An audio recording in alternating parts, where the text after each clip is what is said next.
Another electric vehicle fire has made headlines in China.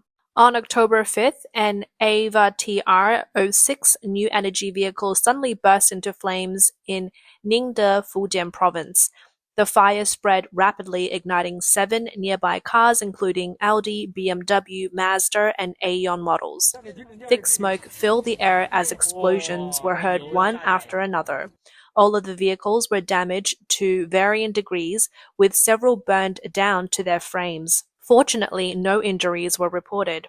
The female owner later posted a video of the fire on social media, confirming that the vehicle was hers. She said the entire incident unfolded within 3 minutes, from spotting the first sign of smoke to the car being engulfed in flames. My goodness, my electric car suddenly caught fire and exploded. It actually happened to me. She said, luckily no one was in the car. The fire spread and burned 6 or 7 cars nearby. What a nightmare. Do you still trust Avita? She had purchased the vehicle on August 28th, just a month and a half earlier, and had driven a total of 1,066 kilometers. The owner said she was in shock after the incident and could barely cope without the support of her family. One of the owners, whose vehicles were also damaged, said he never imagined such a thing could happen, recalling that his car was fine when he parked it but was destroyed by the time he returned. The woman later deleted the original video, saying she had submitted it to the fire department for investigation. She added that she would wait for the official findings. In response, the BUG program contacted Avita for comment. The company confirmed that it was working with the fire authorities to investigate the cause of the fire, but said it could not share further details at this stage. Avita was founded in July 2018, originally under the name Chang'an New Energy Automobile Technology. In May 2021, it rebranded as Avita Technology and positioned itself as a premium new energy vehicle brand. The company is backed by a 3-way partnership known as CHN. C stands for Chang'an Automobile, H for Huawei, and N for CATL, Contemporary Amperex Technology Limited. Chang'an Automobile holds a 41% stake in the company, while CATL owns 9.2%, making them Avita's 2 largest shareholders. Ironically, the fire happened in Ningde, the home base of CATL. As the world's largest supplier of power batteries, CATL dominates China's EV battery market, and Avita's vehicles are powered by its batteries. The timing also drew attention. The fire occurred just 19 days after Avita appointed Wang Hui as its new chairman on September 19th. Over the past 2 years, Avita has changed chairman twice. In the first 9 months of this year, the company sold 90,739 vehicles, achieving only 41.24% of its annual target of 220,000. The incident now poses a major challenge for Wang Hui's leadership and the company's ability to meet its sales goals. Public reaction to the fire was intense, largely because of the sharp contrast between Avita's earlier claims about the 06 model's battery safety and what actually happened. In its promotional materials before and after the launch of the Avita 06, the company repeatedly emphasized safety as a core feature. Avita released several videos highlighting its battery test. In one video, the battery was exposed to flames of 1,000 degrees Celsius for 260 seconds, far longer than national safety standards, and was shown to remain non-flammable and non-explosive even after 24 hours. Another promotional video showed the battery undergoing the industry's first 5-pin puncture test. Avita claimed that after being pierced, the battery showed no thermal runaway, no fire, and no explosion. The company also stressed that all Avita 06 models were equipped with CATL batteries, promising maximum safety for users. At a press event last December, Avita CEO Chen Zhuo declared, "So far, all Avita vehicles use CATL batteries. We never use unbranded ones. Until now, we've had 0 cases of spontaneous combustion." In reality, the fire became uncontrollable within 3 minutes. The issue was not technological, it was the widening gap between marketing and reality. In May this year, Avita also came under global scrutiny over the so-called drag coefficient controversy. Auto vlogger Zurich Belli posted a video on overseas social media showing that the Avita TR12's actual drag coefficient was 0.28 CD, 33% higher than the company's official claim of 0.2 CD. Tesla CEO Elon Musk even shared the video, amplifying public attention. Reports also noted that before the Avita 06 fire, several similar incidents had already taken place at CATL's facilities. On September 29, 2024, a fire broke out at CATL's Z-based production plant in Ningde, Fujian. Thick smoke filled the air, and the blaze took nearly 6 hours to extinguish. Emergency and firefighting teams quickly arrived on the scene. Authorities said no one was hurt and claimed that production was not significantly affected. However, neither the company nor local officials released further details about the cause of the fire, the affected workshops, or the technical factors involved. An earlier incident occurred in 2022 when a BYD Qing Pro electric car caught fire after charging. The vehicle was equipped with a CATL battery. Fortunately, no one was inside. Similarly, a Zhengzhou Nissan Shuike EV also caught fire, with CATL again identified as the battery supplier. In most of these cases, short circuits or overcharging were cited as likely causes. Observers believe these cases are not isolated, but instead reflect broader safety issues within the industry.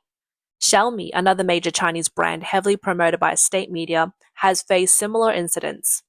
On June 10, 2025, a Xiaomi SU7 Ultra caught fire in Qingdao, Shandong Province. The flames were concentrated in the cabin, and the driver's side was severely burned.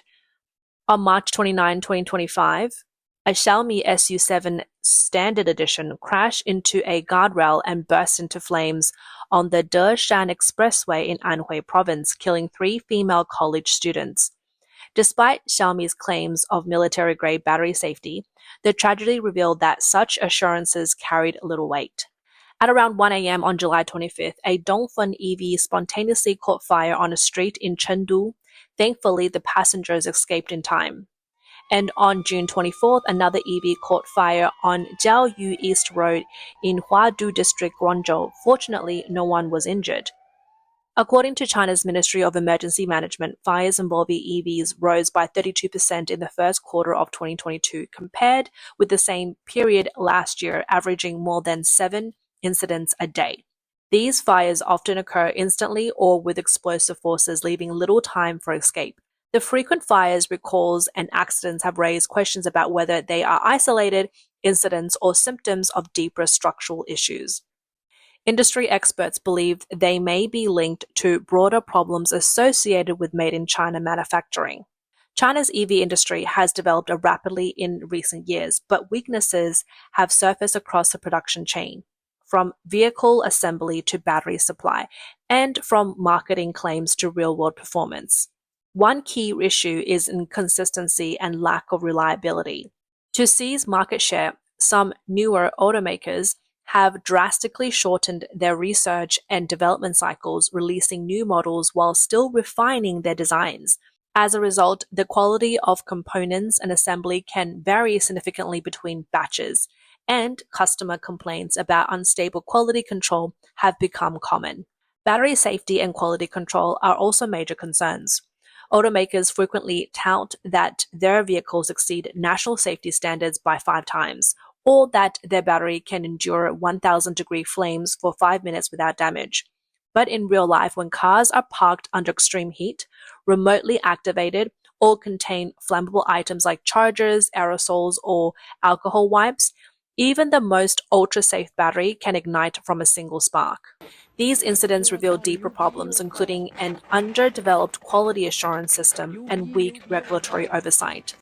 The root of the problem lies in the gap between China's official safety standards and the realities of everyday driving. On paper, the industry is not lacking its standard. For example, the mandatory national standard GB 38031-2020 introduced in 2020 sets detailed requirements for preventing thermal runaway, puncture resistance, flame spread, and passenger evacuation time. The rules continue to be revised and updated, and in theory, the framework keeps advancing. The problem is that these standards are based on idealized testing conditions that fail to capture the complexity and unpredictability of real-world driving. The testing parameters and simulated accident scenarios are far removed from what actually happens on the road. More concerning is that even when safety standards exist, enforcement is often lax. Automakers are required to conduct tests and submit compliance reports, but these tests are usually self-administrated with little external verification. There is no mandatory third-party auditing or long-term monitoring. Regulators rarely carry out random inspections, leaving key safety processes largely dependent on the manufacturer's own discipline. 哎呀，你看这新能源汽车零件掉了一地啊！ Oh wow, look at this. Parts from that new energy car are scattered all over the ground. Now I get it. No wonder these cars are so expensive. The whole thing's packed with AA batteries, about 2.5 yuan each. Must be over 5,000 of them in there. Honestly, I might take a couple home, stick them in my remote, and fire up the air conditioner. Would you look at that? So this is what they call new energy? I thought it'd be something high-tech. Turns out, it's basically the same as a toy car. When the car's done, you just return it. And even the batteries are the same kind. Look closely, these are AA batteries. At the same time, the industry's resource allocation exposes another layer of problems. Many car makers prioritize marketing and image building over safety engineering. They pour vast sums into aerodynamics, touchscreen size, celebrity endorsements, and ad campaigns while investing far less in core safety systems. Basic safeguards such as redundant designs, mechanical reliability, and emergency human-machine response under extreme conditions are often neglected or marginalized. You really don't know until you see it yourself. Turns out the batteries in these so-called new energy cars are just put together like this. Look, all they do is connect them in a pack, and that's it. They call it new energy, but what I'm wondering is, if even one of these batteries goes bad, does that mean the whole pack is useless? Even under these circumstances, battery makers and automakers continue to accelerate their expansion. In 2024, the total installed capacity of power batteries in China reached 675.3 gigawatt hours, a year-on-year increase of 41.2%. Production capacity, however, has far outpaced demand, exceeding 2 terawatt hours nationwide. Major players including CATL, BYD, EVE Energy, and SVOLT Energy have all launched new projects. CATL alone added more than 500 gigawatt hours of capacity in 2024, with several factories still under construction. On the manufacturing side, China's annual sales of EVs jumped from 1.4 million units in 2020 to more than 9.5 million in 2024, an increase of nearly sevenfold. New models are being introduced at a rapid pace, with fresh releases almost every month. But quality control has not kept up. New technologies and components are often rushed into mass production before full testing is complete. Quality inspection processes are shortened, and supply audits are largely procedural. As a result, once vehicles reach consumers, a range of safety risks emerges, from battery overheating to mechanical failure. At a deeper level, these problems are not simply management oversight, but are closely tied to China's political and regulatory system. The Chinese Communist Party has designated the new energy vehicle sector as a strategic national industry and a pillar of economic transformation. This has created an ecosystem where local governments, regulators, and companies form a shared network of interest. Local officials seek performance metrics, companies pursue higher output and market share, and regulators aim to meet policy goals set by higher authorities. In such an environment, when accidents occur, the priority is often to preserve stability and protect the industry's image rather than disclose information, launch independent investigations, or hold parties accountable. The stability before truth approach undermines the credibility and enforcement of safety standards. In reality, several public safety incidents in China have shown similar patterns of information suppression, controlled narratives, and selective disclosures. In July 2025, a train collision on the Yongjiang line towards Wenzhou resulted in heavy casualties.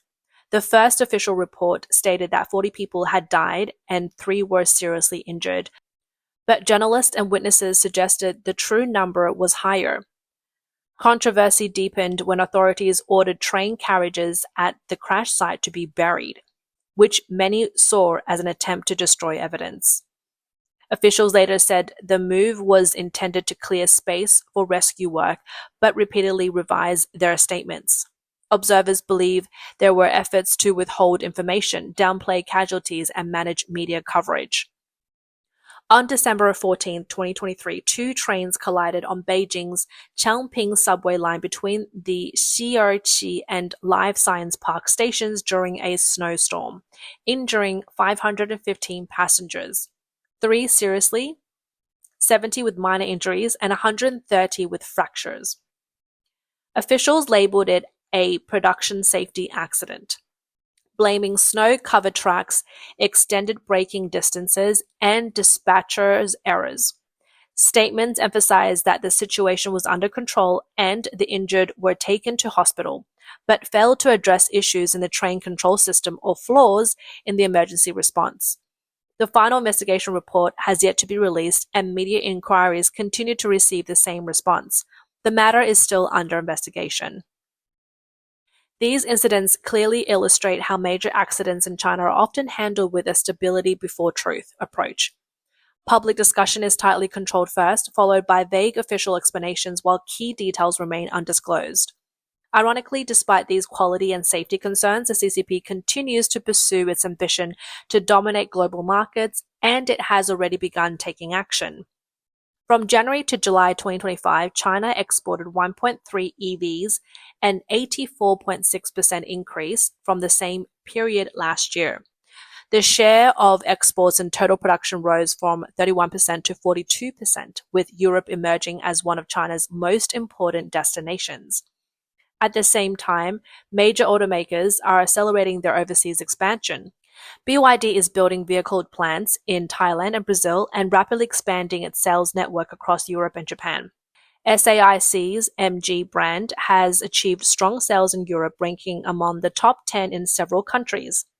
NIO, XPeng, and ZKR have also opened stores and production lines across Europe. Meanwhile, CATL is investing in factories in Germany and Hungary to supply both local manufacturers and Chinese brands with batteries. At the policy level, the Ministry of Industry and IT and the Ministry of Commerce have introduced a series of measures to promote new energy vehicles, exports, and overseas investment. The strategy aims to shift from going out to integrating in, encouraging Chinese automakers to establish a global industrial footprint.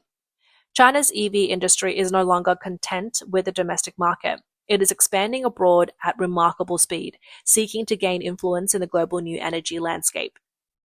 But quantity and price alone are not enough to lead global markets. Meeting safety standards, building reliable quality systems, maintaining brand credibility, and ensuring transparency are the real challenges for entering mature markets such as Europe and the United States. Looking back at these recent controversies, from the Avatr 06 fire that burned out in 3 minutes, to CATL's own plant fire that raged for 6 hours, to the drag coefficient scandal, the same issues continue to surface. One online comment captured the frustration succinctly. If you can't even control your own batteries, how can you sell them to others? Another remarked that true safety doesn't come from PowerPoint slides or press conferences. It comes from being tested time and again in the real world.